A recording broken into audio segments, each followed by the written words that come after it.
Permit me to adopt the protocols so ably established by our very articulate Madam of Ceremony. But permit me to recognize and acknowledge the Honorable Chancellor of the Judiciary, the Honorable Chief Justice, the Director of Public Prosecutions, Justice 𝘔𝘶𝘴𝘪𝘐 𝘔𝘶𝘴𝘪𝘤, our distinguished magistrates, Ms. 𝘰𝘰𝘯𝘵, Political and Economic Chief of the Embassy of the United States of America, and Mr. Jeffrey Upperson, Vice President of the National Center for State Courts International.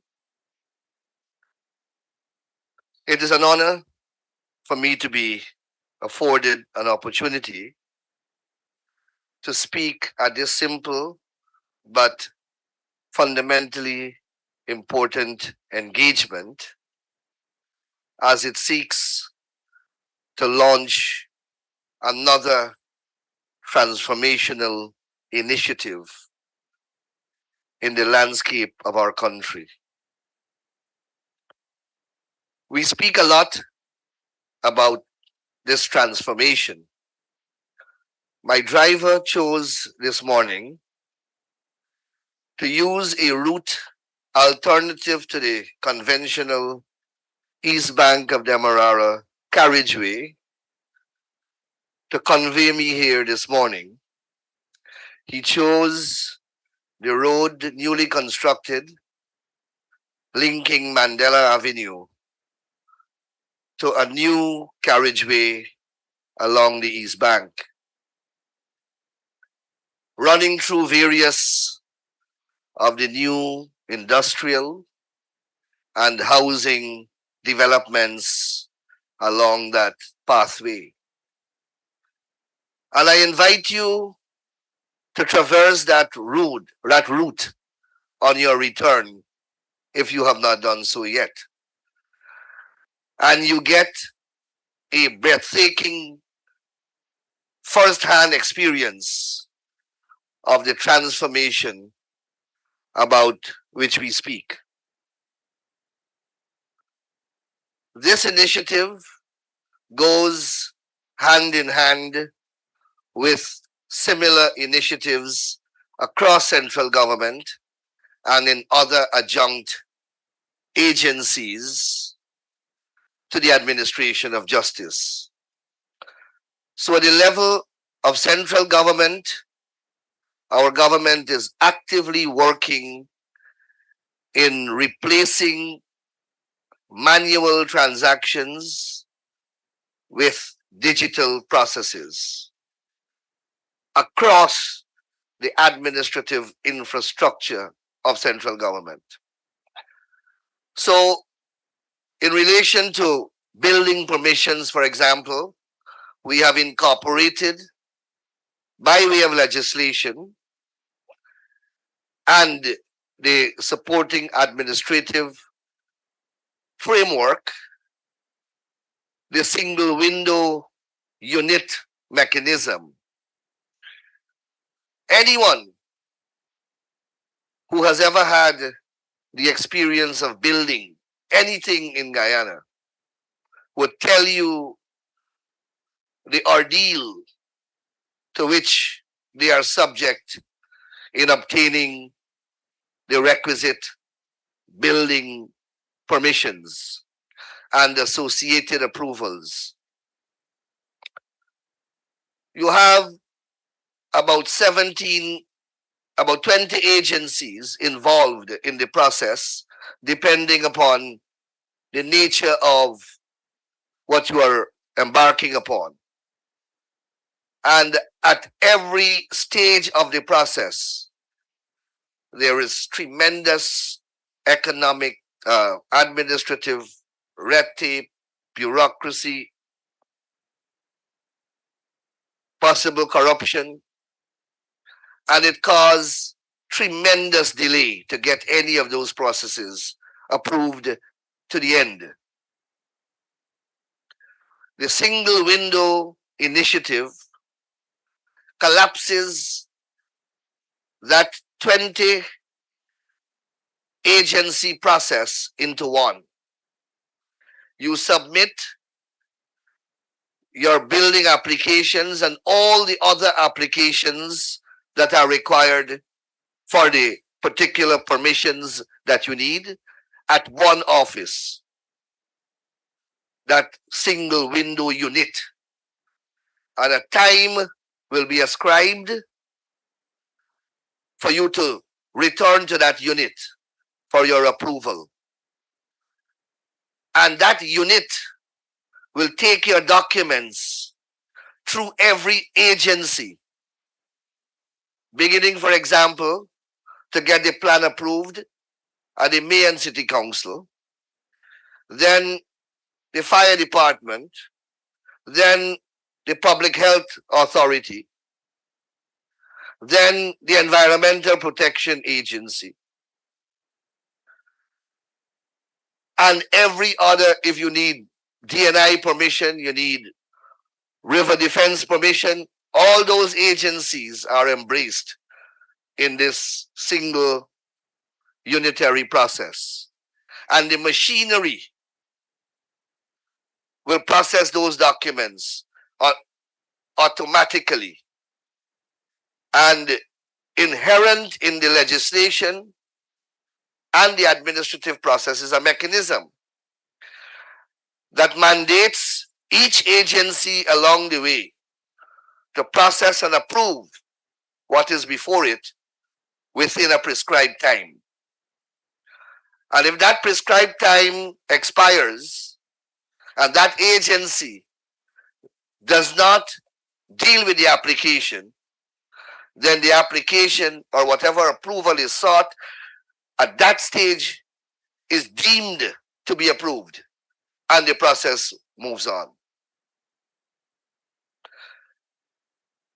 We have passed the legislation and we are building out the administrative machinery to make this happen. We have passed an E-Transaction and Commercial Act that allows for digital transactions not to replace paper transactions, but to legitimize them in the same way as paper transactions are legitimate. So contracts can now be lawfully executed digitally. We all did contract law, and we had, during the paper age, had to determine the question of when the offer is made, when the acceptance is made, etc., if you are negotiating across borders. Those knotty issues have been resolved in that legislation by statute. We had to rely on common law rules. So by a statutory intervention, those matters are put to rest, and all transactions that can be done in Guyana by paper can now be lawfully done digitally. We have passed the data protection law that allows the relevant state agencies to begin to accumulate and store data and personal information of citizens into a national database. And once that is created and that database is furnished, then that will be a national data bank that any agency of state can draw data from, including this initiative that we are launching here today. Those are just a few examples of what is taking place at the level of central government. And then I come closer to adjunct agencies of the administration or to the administration of justice. You would have read recently in the news that the Director of Public Prosecution is moving to digitize all the records. Under the Support for Criminal Justice Project, we are working on a similar case management filing system that will bring together agencies such as the Guyana Prison Service, the Guyana Police Force, the Director of Public Prosecutions, the Government Probation Department, and to some extent the Attorney General Chambers, and information relevant to and for the court system will be stored in that system. At some point in time, no doubt, we will have to create a working nexus between that management system and this one. At the level of the Deeds and Commercial Registry, they have long begun a process of not only digitizing their records, but also digitizing their processes. And that continues to be a work in progress. So this initiative that we are here to celebrate is not an isolated one in the grand scheme of things, but it is most necessary. I have no doubt that with the efficient management that I know the judiciary is capable of, this pilot project will be successful, and we will move to replicate it across the country in the other magistrates court, as well as we will engage the entire judicial system in a similarly constructed and designed management information and case filing system. We have no choice. That's the direction that the world is going. And fortunately, at this point in time, with our improved financial and economic fortunes, we are able to push Guyana rapidly along that transformational road. This coming year will see even greater development, both institutionally, theoretically, infrastructurally, and in the form of buildings. The Director of Public Prosecution will get a new building, modern, massive structure to replace the one in which that office is currently accommodated. Madam Chancellor, Madam Chief Justice, this year I hope to sit with the judiciary and we work out the new design plan for the new judicial edifice. I don't say High Court building because I am hoping that we can build one edifice that will majestically accommodate both the High Court and our Court of Appeal. This year, I hope that we can conclude the plans, the locations, etc., so that in the year 2025, that can be included in the budget as we continue to work together to transform our judicial system.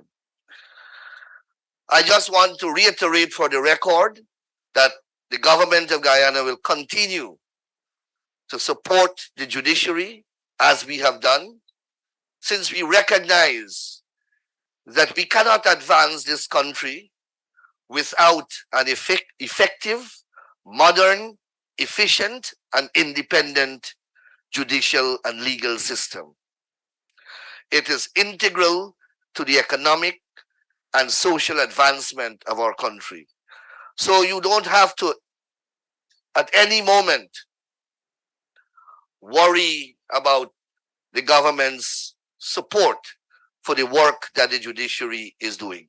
We are very happy on the side of the executive government to recognize the tremendous job that you're doing in the judiciary and to support it. And that support is guaranteed. So please continue to pursue these and other important transformational initiatives conceived and designed to bring greater efficiency to our justice system so that the people of Guyana can continue to receive an improved service from this important state institution. Congratulations on the launch of this initiative, and I wish you all success. Thank you very much.